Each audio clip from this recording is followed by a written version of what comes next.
Banyak kes pembunuhan mengerikan yang mungkin tidak pernah anda dengar sebelum ini. Kali ini Hanya Fakta akan menceritakan satu kes pembunuhan yang kejam, ngeri dan dianggap berhantu sehingga ke hari ini. Nak tahu? Jom start. Kes pembunuhan ini masih menghantui rakyat Perancis walaupun ianya telah berlaku lebih 80 tahun yang lepas. Pembunuhan yang dilakukan oleh pasangan adik-beradik yang digelar The Papin Sister ini merupakan kes pembunuhan yang paling mengerikan dalam sejarah kriminologi Perancis. Christine dan Lia Papin menghabiskan masa muda mereka di kampung-kampung di sekitar Le Mans di barat Perancis. Christine dan Lia Papin sangat rapat walaupun jarak usia antara mereka 7 tahun.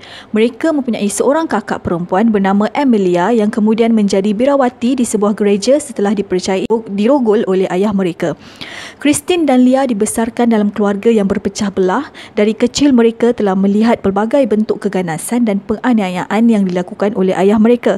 Setelah ibu bapa mereka bercerai, mereka telah dihantar ke pusat penjagaan mental untuk dirawat kerana keadaan mental yang tidak stabil. Walaupun mereka jarang dilihat bercakap antara satu sama lain, mereka tetap rapat sehingga kadang-kala mereka kelihatan seolah-olah boleh membaca fikiran antara satu sama lain. Ini menyebabkan orang di sekeliling mereka berasa takut. Setelah selesai rawatan, Christine dan Lia berjaya mendapatkan pekerjaan sebagai pembantu rumah dan berkeras untuk bekerja bersama. Pada tahun 1926, mereka menjadi hamba abdi di rumah besar Reine Lancelin, seorang pesara peguam yang tinggal di bandar Le Mans. Di rumah besar itu hanya ada Reine, isterinya dan anak perempuan mereka yang sudah dewasa, sementara anak perempuan mereka yang lain telah pindah untuk tinggal bersama suami masing-masing. Christine dan Lia wajib bekerja 14 jam sehari dan diberi cuti setengah hari setiap minggu. Ini merupakan perkara biasa bagi pembantu rumah, oleh kerana itu mereka sentiasa menghabiskan masa hanya di rumah majikannya. Christine dan Lia bekerja seperti pembantu rumah yang lain, sentiasa melakukan kerja mereka dengan baik, rendah diri dan menghormati majikannya. Mereka tidak menunjukkan minat sama sekali dengan dunia luar dan hanya dilihat menghabiskan masa antara satu sama lain. Majikan mereka tidak keberatan selagi kerja rumah teratur. 7 tahun berlalu tanpa sebarang kejadian aneh, tetapi pada malam 2 Februari 1933, Lancelin yang sepatutnya menemui isterinya di rumah rakan untuk makan malam. Setelah lama menunggu, dia mengambil keputusan balik ke rumah untuk mencari isterinya. Ketika sampai di hadapan rumah, tiada satu pun lampu dinyalakan kecuali hanya cahaya lilin yang dilihat dari bilik Christine dan Lia. Dengan pintu yang berkunci, Lancelin dapat merasakan sesuatu yang pelik telah berlaku. Lancelin pergi ke balai polis meminta bantuan. Sejurus selepas itu, mereka segera masuk ke dalam rumah. Mereka tidak tahu apa yang ada di sebalik pintu itu. Gambaran yang diberikan oleh Jacques Lacan, seorang psikoanalisis Perancis dan psikiatri, mengenai pesta darah dengan jelas menunjukkan kekejaman yang dilakukan oleh kedua pembantu rumah tersebut.